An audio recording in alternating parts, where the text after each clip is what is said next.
you want to sing today? Short.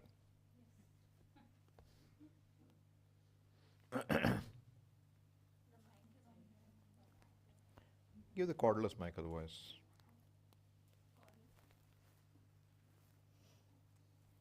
Whatever.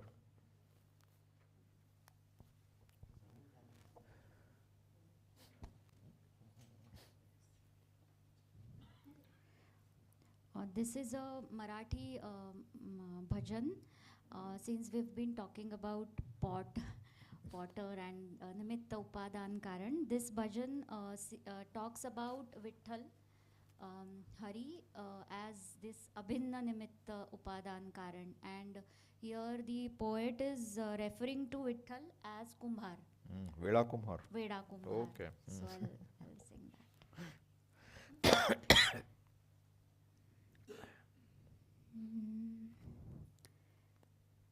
पंढरीसी जाजा कुणी, पंढरीसी जाजा कुणी, हरीच्या द्वारी माझी विनवणी जाऊनी सांगा.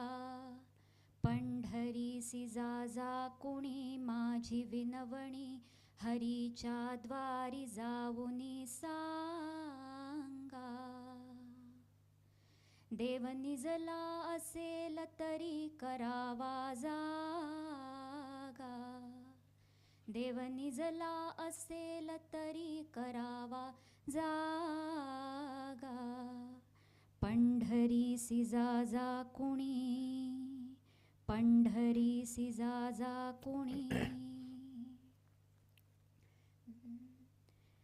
फिरत्याचा कावरती देसी, मातीला आकार. विठ्ठला तू वेडा कुंभार, विठ्ठला तू वेडा कुंभार.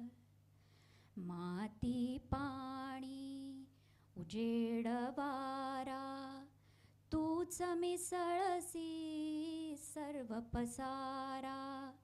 आभाळच मग ये आकारा, तुझ्या घटांच्या उतरंडीला नसे अंत ना पार.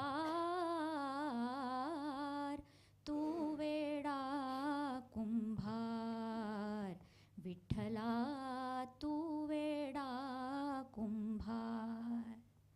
घटाघटांचे रूप आगळे, प्रत्येकाचे दैव वेगळे. तुझ्या विना ते कोणा न कळे, मुखी कुणाच्या पडते लोणी, कुणामुखी अंगार. तू वेडा कुंभार, विठ्ठला तू वेडा कुंभार. तूच घडविशी, तूच फोडीशी, कुरवाळीशी तूच ताडीशी. नकळे यातून काय जोडीशी, देसी डोळे परिनिर्मिसी, तया पुढे अंधार. तू वेडा कुंभार, विठ्ठला तू वेडा कुंभार.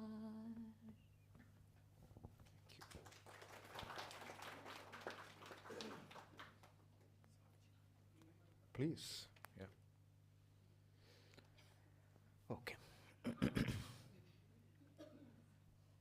What is the difference between Brahma and Ishvara? What are the differences if they are not? What is the difference between Brahma and Ishvara? What are the differences if they are not the same? Okay. Is Brahma Nirguna and Nirakar and Ishvara Sakar and Saguna? Ishvara responds to our prayers and Brahman remains neutral. Kindly guide. Who is the questioner? There. Okay. I touched upon this in the afternoon class a little. The words in the scriptures have to be always looked contextually. You can't give a fixed meaning in all contexts. In certain contexts, a given meaning may come. But if you ask me overall, the Brahman and Ishvara are not different. There is only one. But as I mentioned this afternoon, some people will say that Ishvara, see, Ishvara means one who rules over. Once who rules over. So there cannot be a ruler unless there is something to be ruled. So if there is a ruled, what is the ruled? The ruled is the world. Therefore, Ishvara only when the world is around. Otherwise, Brahman. That is what you are saying about Nirguna and Saguna Sakar. Some people present it in that way. But Pujya Swamiji would always say that it is not a good way to look at it, and there is reason for it. So if you look at the Ishavasya Upanishad, you will not find the word Brahman in it. But you will find the word Isha. Begins with Isha. Isha Vasyam Idam Sarvam. So this your understanding of the whole universe should be covered with the fact that everything is Ishvara. Elsewhere you will hear Sarvam Khalu Idam Brahma. All that is here is Brahman. So you can see that the word Ishvara and Brahman are used interchangeably. They are used interchangeably. But some people will try to make this distinction, which is not good, because if you hold on to that distinction, then you will be in trouble. It won't work. Okay? So, yes, in general, we don't say you pray to Brahman. Okay? And the fact is, the Nirguna which you call, what is Nirguna? What I talked in the morning today, in the evening today, which is just existence and consciousness. It won't create any problem for you.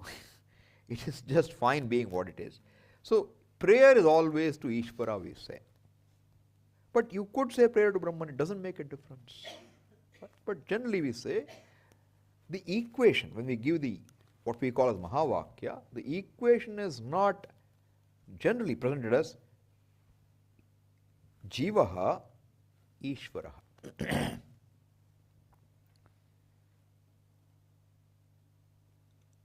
The reason given for that again, see again, this is different teachers can give little nuances differently. Swamiji would always point out one thing. Suppose you you tell a wave. You have to imagine wave with the human mind, okay? The wave is feeling small, miserable, and you tell the wave, a wave, why are you feeling that way? You are water. What will the wave say? I know I am water, but ocean is also water. It is so big. Why am I so small? You see how the buddhi works? We are trying to show the fact that you are water, which means ocean is you. But what does it think? It thinks water both are. But I am little water. Ocean is more water. Therefore, telling me I am water is of no use. Then I have to tell it, hey, think a little more. The truth of ocean is water. The ocean is nothing but water. You are water. So we are saying, really the equation is not you are water, the equation is you are the ocean. But that equation goes through the understanding that water is the truth of both Ishvara and Jiva. I mean, ocean and wave. So understand the fact is, I don't want to be consciousness. People say, you are consciousness. You are consciousness even now. So telling me you are conscious is no use. What bothers you, tell me?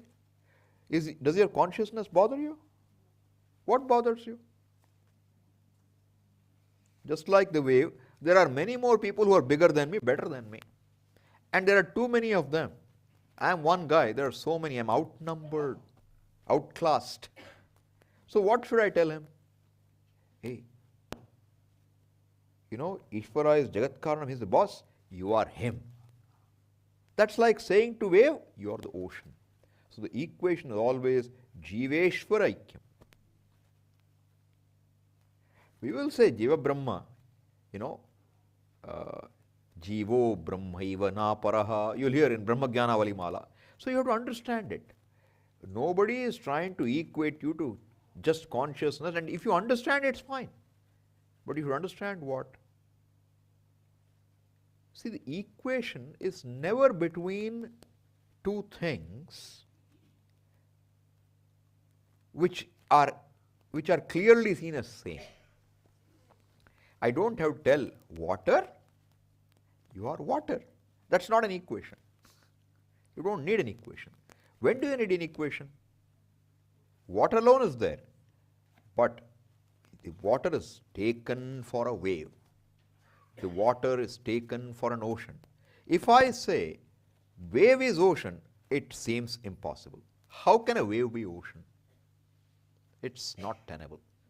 Now to knock that, to make, that's when the equation is needed, because seemingly it's not true. But when you examine and you solve the equation by inquiring into its reality, then you take left side, LHS, wave is water, H2O, RHS, ocean is water, H2O. Now LHS equals to RHS, job is done. This is how equation works. Therefore, in general, I would say don't take Brahman and Ishvara as separate. In a context, if it appears to be so, take it that way. Okay? Is that clear? All right. Please. From where? From you? Ah, okay.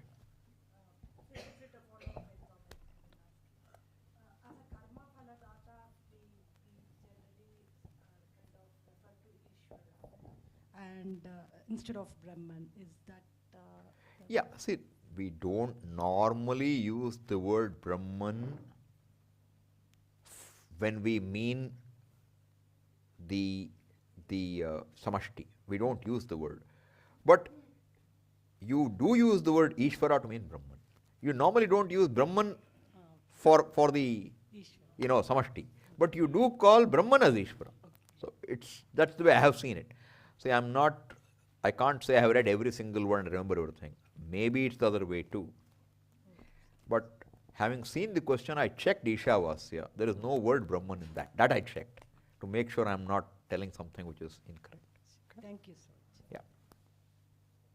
Yeah.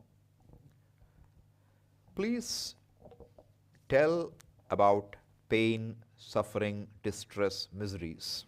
Okay. So that's just the first opening line, okay? Now, the question is coming here. Does one have pain in this birth due to prarabdha? May there be other reasons also? First question. How to get rid of pain completely in this birth? Second question. Third, has one control over this pain so that it is least pain? Has one control over this pain so that it is least painful, okay? Is pain also a reality which one has to bear? Can our good conduct in this life cancel the pain altogether? And lastly, pain is dreadful if faced once and become fearful for rest of life. How to come out of this bodily and mental pains? Okay. Pain, I would like to look at it as twofold way. One is physical pain, as you mentioned, physical pain, bodily pain. And the second is pain, mental pain. Physical pain, you cannot avoid if it comes to you. You can take paracetamol or whatever else works for it. But you cannot wish away physical pain. If it's there, it is there. All right. Now, it is as real as everything else in the world. You understand? If the spot is real, then pain is also real. Clear? See, let's say you have pain right now. Let's say your hand is aching. You sleep. Is there pain? Deep sleep. Is there pain? No. So if pain is real, our definition of real is that which won't go away. So in that sense, it is not real. That's why I said it is as real as the pot. At a relative level, it is real.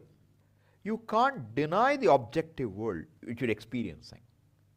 Only cognitively you can say, I don't identify with that pain. The pain belongs to the body, it doesn't belong to me. But you will still feel the pain. You will still see the world. You will still think things are happening. The only difference is, earlier you said, I am in pain.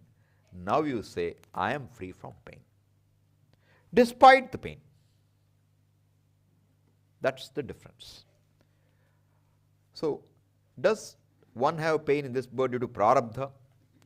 Prarabdha is one possibility. Abuse of free will is another possibility too. Is it due to karma? Yes, it is due to karma. Includes prarabdha as well as current karma. Because you can abuse your free will and take a knife and stick it in. So attempted suicide, pain will be there. So pain will come because of karma. Physical pain. Okay. So I have said, basically I won't repeat it. Physical pain, you can't, if it's there, you will feel it. Now, can you get rid of pain completely in this birth? Not as human being. If you are born as a devata, you may not have pain. That's possible. Swargaloka. You know, in Swargaloka there is no Yamaraja. We have a developed interest in Veda and Upanishad, and we have got the knowledge of self. Then pain should go away. See, but what is the self? You have to understand. Knowledge, see, suppose you have a knowledge of food. Does your hunger go away? You should understand, knowledge takes away what? Knowledge only takes away ignorance. Alright? Now you think I am this body. But you understand everything is you. Then if you identify with that as you, the pain doesn't come for you. But you will still know the body is paining. Understand? Pain is there. But the pain is not my pain. That's the difference.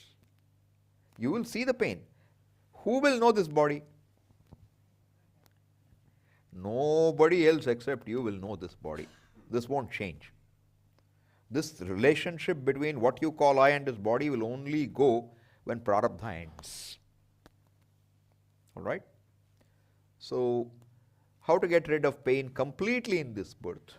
As I said, you should have a uttama janma. Then maybe you will not have physical pain. But mental pain, even in Devaloka it is possible.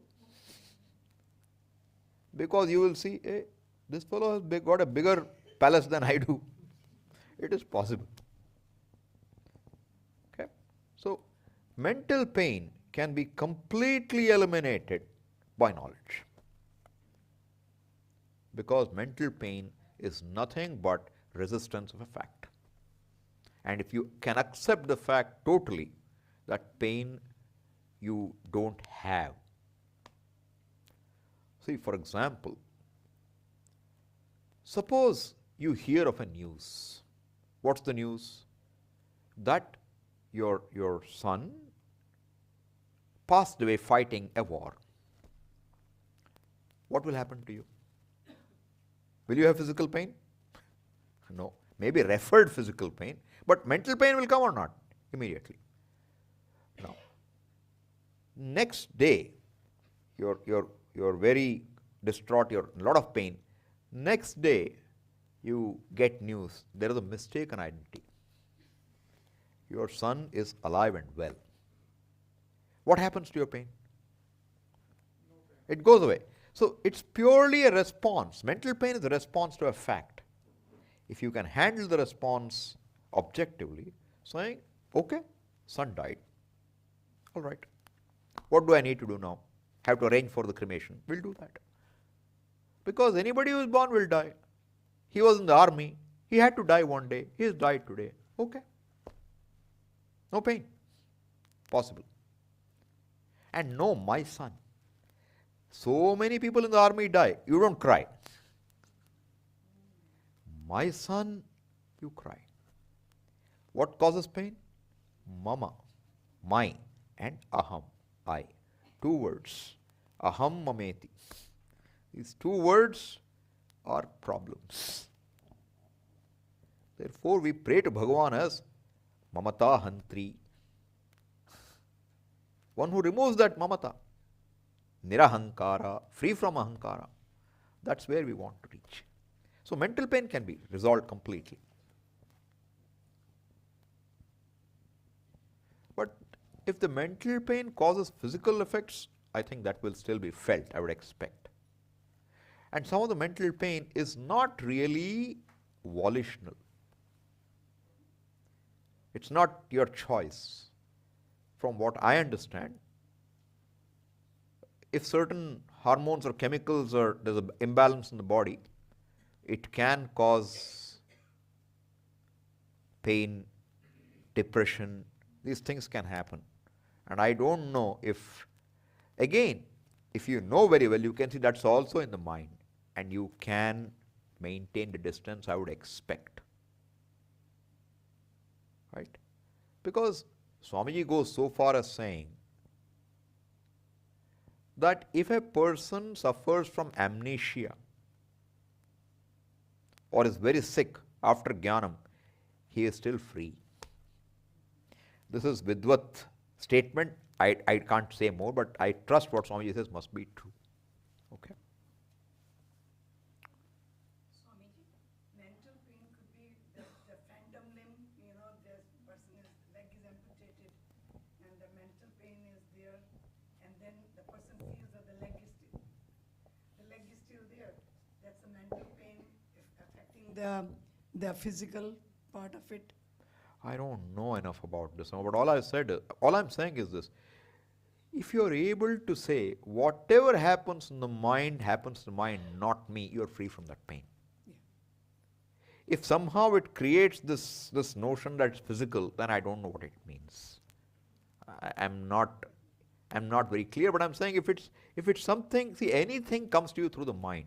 And if you're able to negate the reality of the mind, you should be okay. I was just saying because the people who have amputation and still they feel the phantom leg. So it's in the mind that they're having the pain in the leg when the leg is not even there. That phantom pain. How is it treated medically?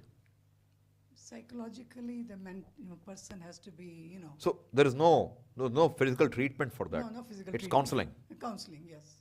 Oh, absolutely. I see. Okay. I wasn't even aware of this. I don't know. I've heard of that word, but I didn't know what do we do for it. Phantom leg, yes, pain. Interesting. Has one control over the pain so that it's least painful? The more you understand, the less the pain. Okay? Swamiji, I want to know why getting the knowledge of self-knowledge, Yes. doesn't solve our problem then.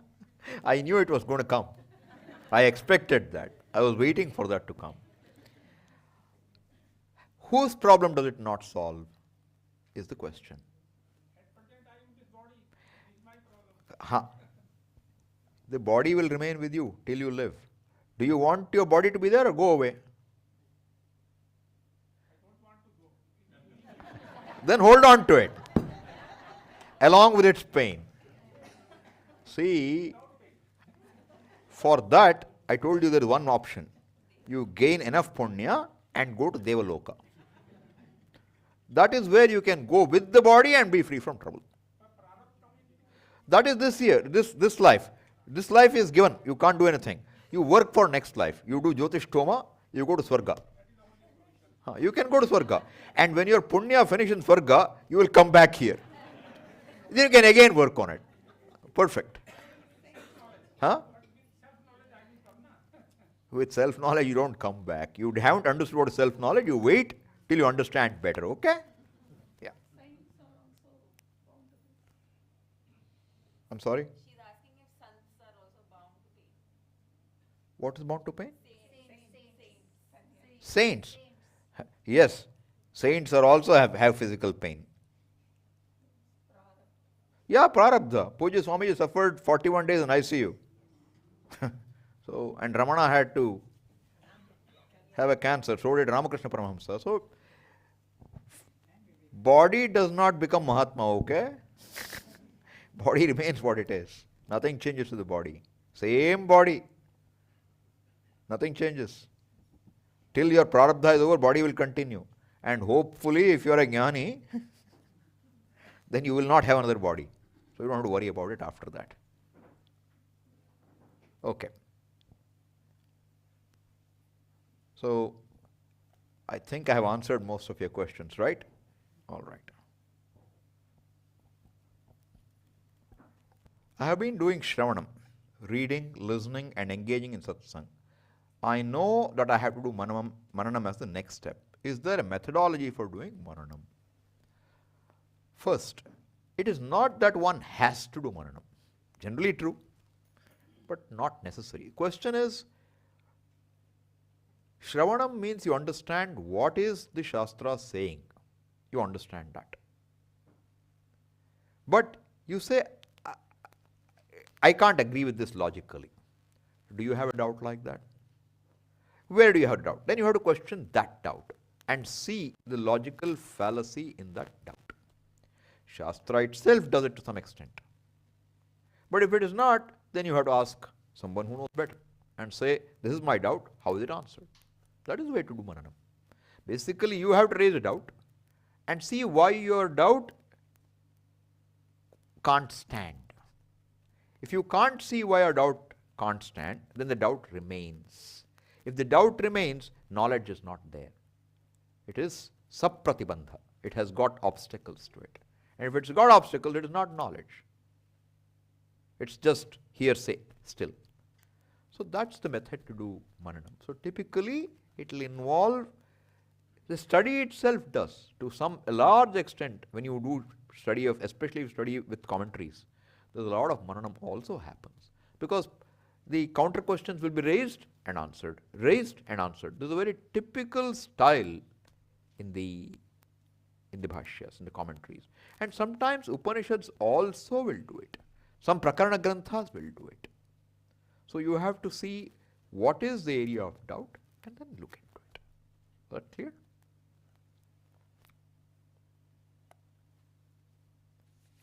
Okay. I can understand that existence is the ultimate truth of everything.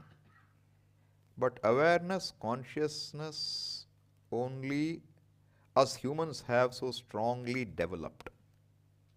So how can existence and awareness be the same, as only sentient beings have some kind of awareness? Okay.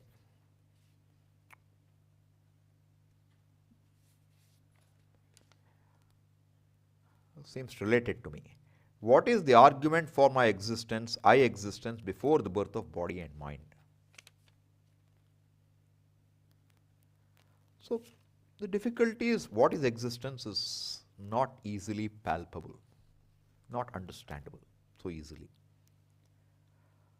See, when you say the human beings have strongly developed, what is developed that you are able to see is an object. We are not talking of an existence which you can objectify or an awareness you can objectify. What do you objectify? A highly developed human mind, human capacity. But a dog also has a capacity. It is also sentient. Right? What makes a dog sentient? What makes a human sentient? Both of them are one awareness. What makes the dog exist? What makes the human exist? What makes the mountain exist? The existence is one and the same. And that existence is self-aware existence. This is what the Shastra has to say.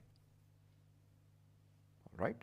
So, how can existence and awareness be the same? To know existence, there must be awareness. Correct? To know of anything, there must be awareness. And awareness must exist. Correct? Therefore, now, how will you solve this problem?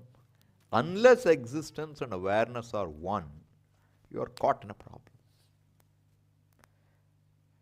So, awareness and existence are the same. But, let's say you look at fire for a minute.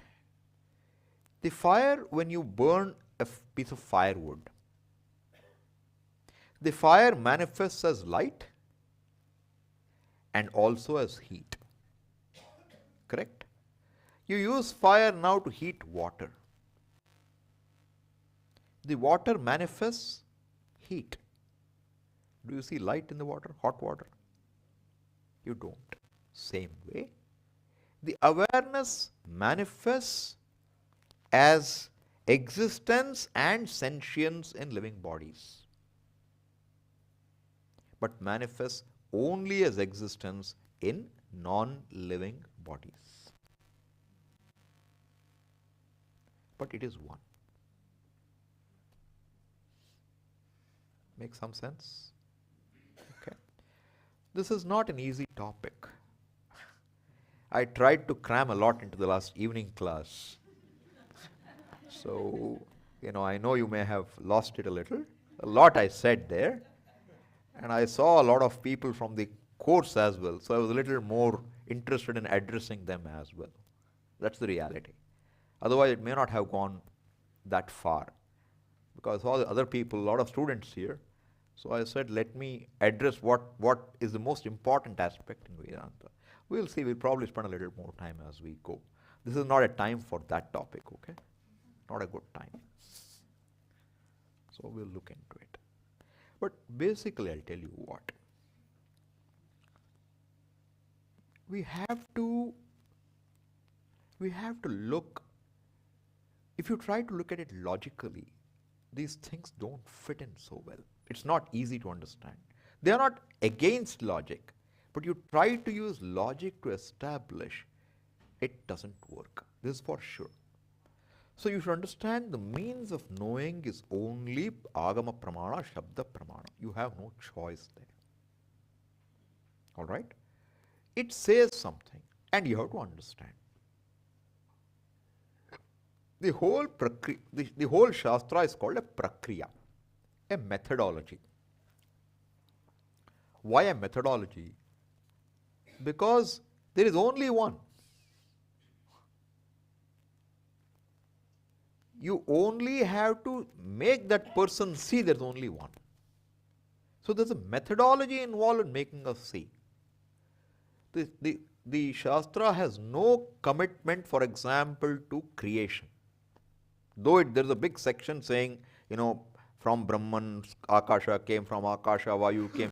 Long litany is there about how the creation happens. There's also how resolution happens.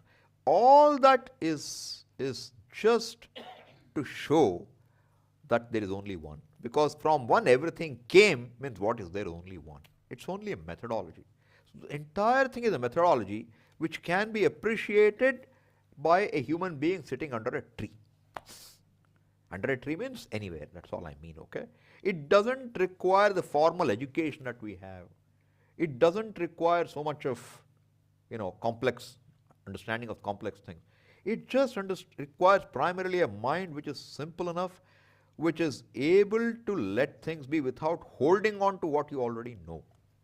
You know a few things, and you think those are all cast in stone, but everything you see is an appearance.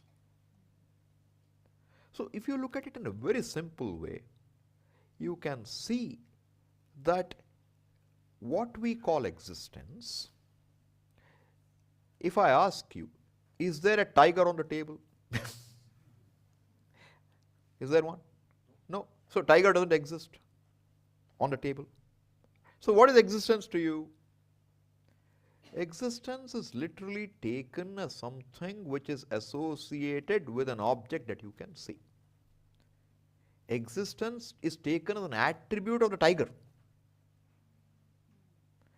Existence of tiger is there, it's not there.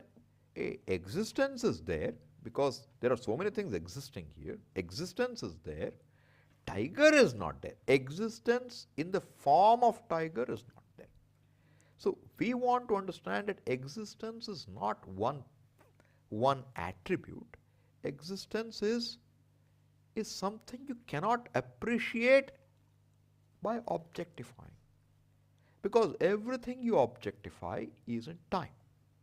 Everything you see is in time. And anything in time begins in time and ends in time. Time itself cannot be said to be beginningless. Time itself begins and ends, like the dream time begins and ends. Therefore, and anything in time came from what preceded it in time. That's why the example is of pot and clay. That there was clay and that itself is now appearing as a pot. Since everything is preceded by something else in time, you keep going back and there is no end to where existence belongs. So I start by saying this t-shirt belongs, then I say no, t-shirt doesn't belong, fabric belongs, then I say fabric doesn't belong, yarn belongs, yarn doesn't exist, the threads have existence. I keep pushing existence back in the causal chain. But there is no cause, there is no effect. Really, all there is one reality. Then existence didn't begin. If existence didn't begin, it's not an event. If it's not an event, you don't need a thought to know it. You are it. That's how we take it. As I said, it's not trivial. It may take any amount of time to grasp this. But when it is grasped, you don't see any doubt in it. Until it's grasped, it always seems a little elusive and confusing. That's how it is. Okay? I'll try to make it clear, but I don't know how much I can, how well I will do. Okay. So, Flavio, yeah. Same answer to your question, okay? That, what is the argument for my existence, I existence before the birth? I won't say I existence, because I existence means there is existence in the form of a live sentient being. If existence, suppose existence was purely in the form of mountains and valleys and everything, there will be nobody who says I. And nobody can say there is existence because there is nobody to objectify the existence.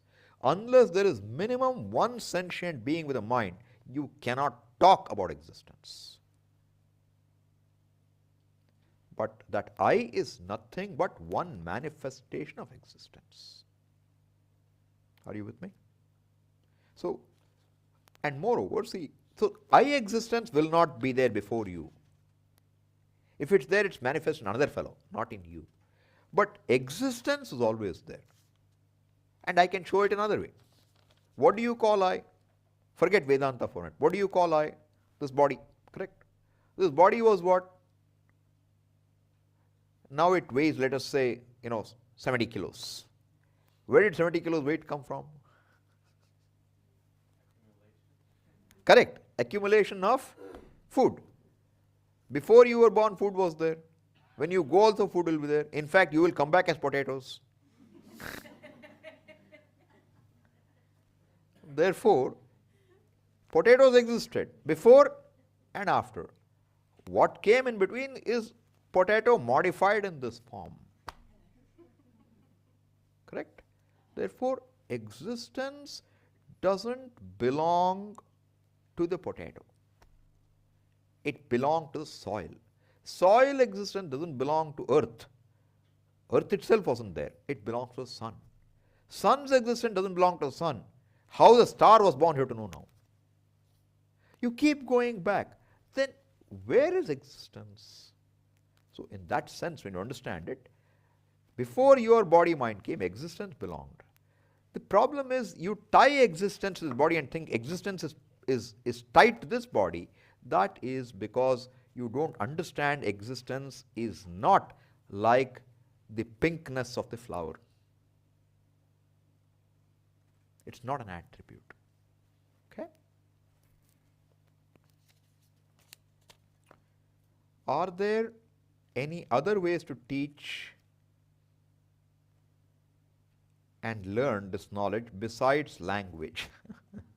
Since language leads to so many misunderstandings.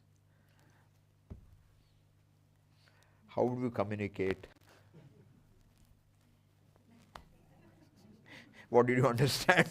I don't know. So, Mauna Vyakya, I told you yesterday, right? But sign language also only works when you already understood the signs.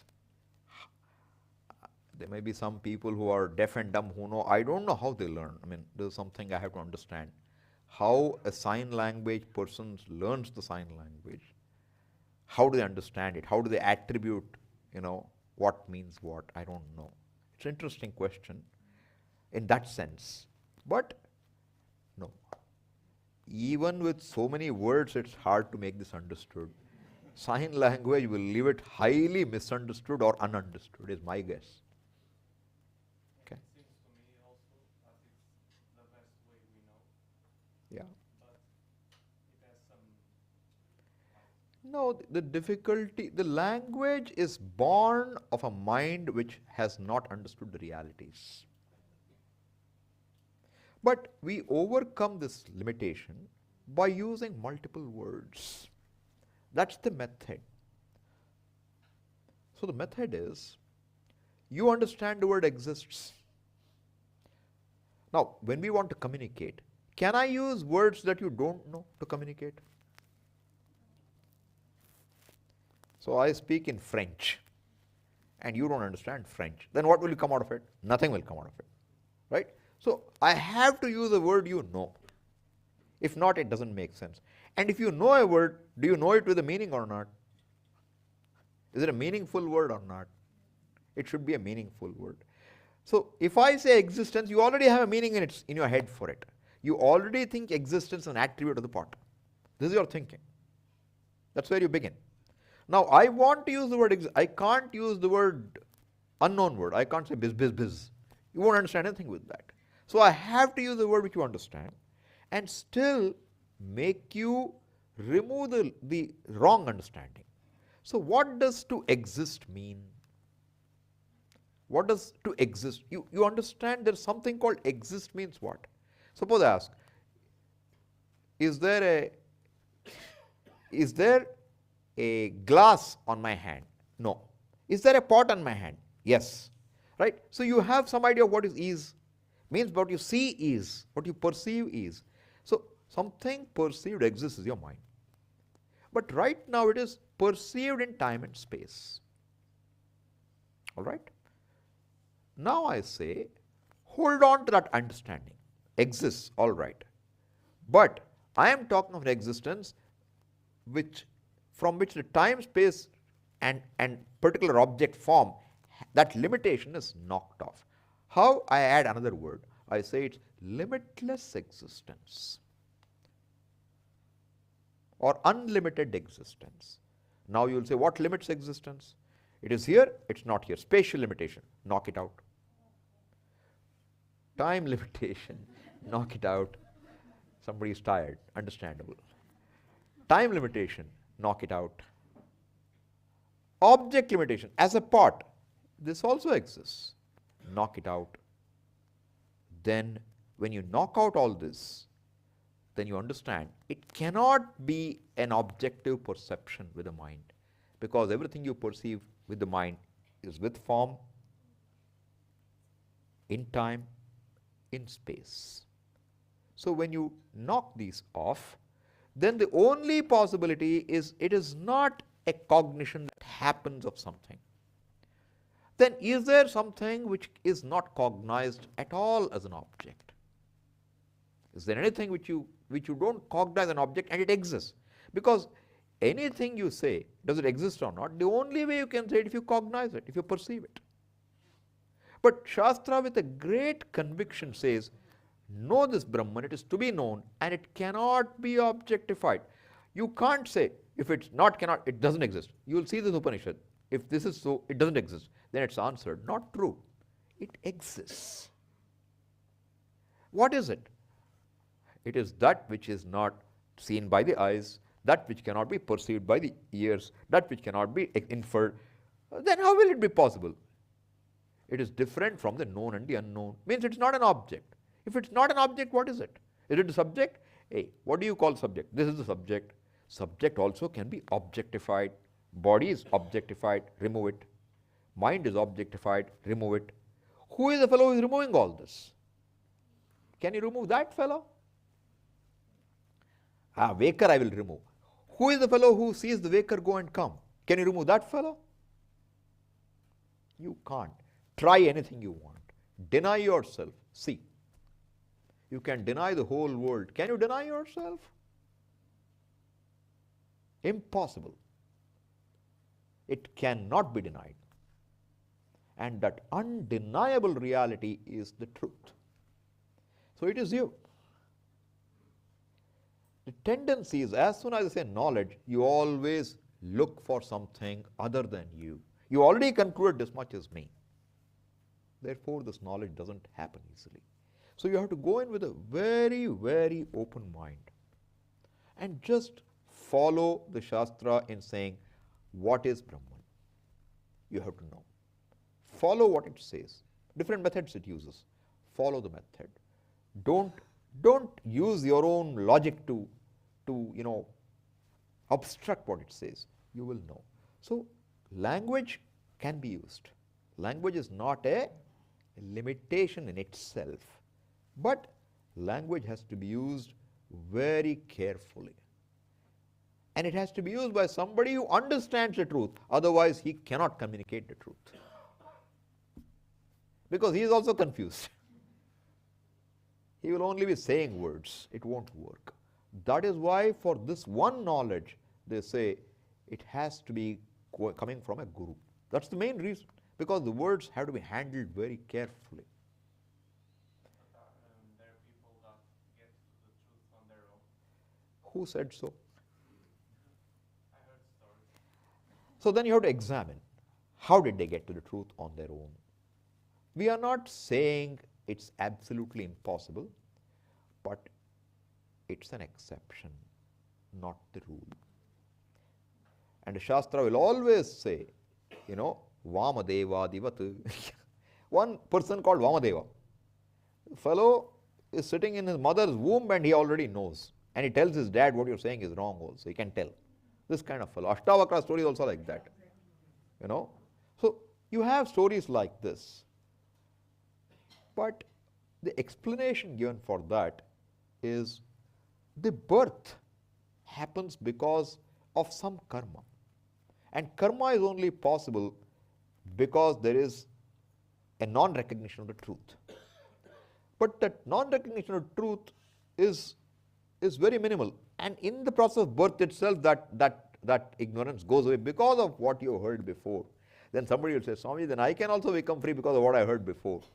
It is possible, but the likelihood is very small. And they will give an example. Ramana Maharshi knew without going to a teacher. This is not an uncommon example, it's fairly common. So the question is, how do you know he didn't go to a teacher?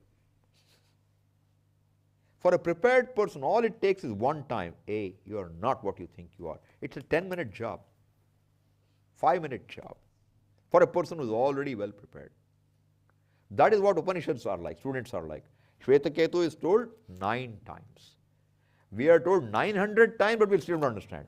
But Shvetaketu gets it in 9 times. Varuna's son Bhrigu gets it in a short time. See, time again we don't know. Upanishad looks short. Maybe Bhrigu comes back to Varuna after 10 years each time. We don't know. But the whole point is that the Shastra which presents all this says you get it from a guru. It says if you have a guru, you know. So we don't, the reason why we say you can't get it by yourself is because who is the you who's going to get it? The one who wants to know. Where will you look for? Outward. You will never guess that you could be the very truth of everything. That idea doesn't occur to a knower. The knower's knowerness has to get knocked out, and he won't knock it out by himself generally. Right? So the tradition believes that it has to be pointed out. If you heard the 10th man story, it is like that. You have to point out to the 10th man, hey, you are the 10th man. He is looking for a 10th all over the place. When you're looking all over the place, you will never find it. But the possibility that you are the solution to your own problem, it's too remote to be stumbled upon. You don't stumble upon yourself because you are the stumbler. So that's how we look at it. Okay? All right? Enough. Long day.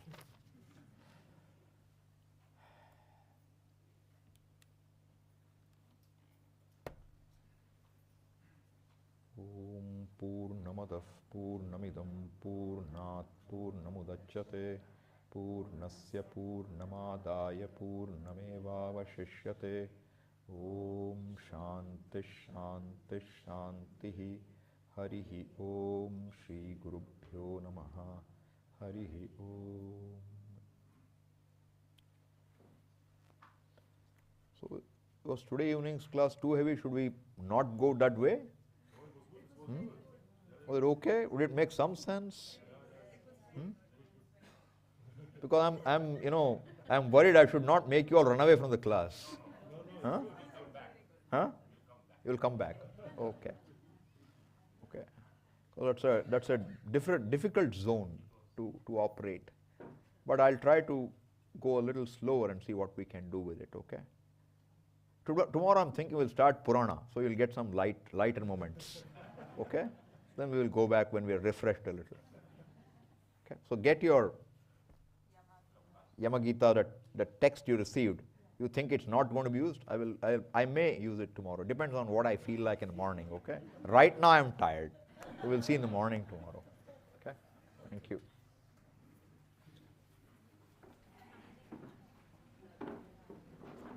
Oh yes, thank you.